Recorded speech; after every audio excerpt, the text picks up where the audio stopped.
अस्सलाम वालेकुम। आज मैं बना रही हूँ मैंगो मिल्क शेक। ये मैंने आधी प्याली मैंगो ले ली है और मैं ये 2 टेबलस्पून मैं चीनी डाल लूँगी जग में, ये देखें, और साथ ही ये मैंगो डाल लूँगी।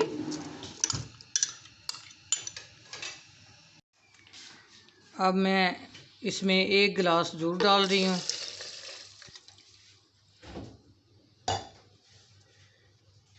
एक चुटकी मैं नमक डाल रही हूँ। जो मीठा शरबत हो, कोई भी मीठी चीज़ हो, उसमें 1 चुटकी नमक डालें तो बहुत मज़े का टेस्ट होता है। ये मैं कुछ इसमें बर्फ़ डाल रही हूँ। अब मैं इसको ग्राइंड कर लूँगी।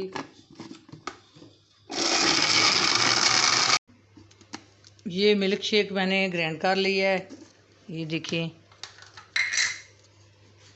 अब मैं गिलास में डालूँगी।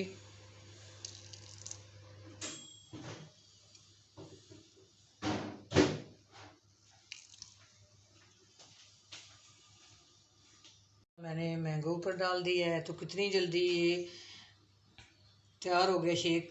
आप भी इसी तरह बनाएं, इसी तरह पिएं। अपनी दुआओं में याद रखना। अल्लाह हाफिज़।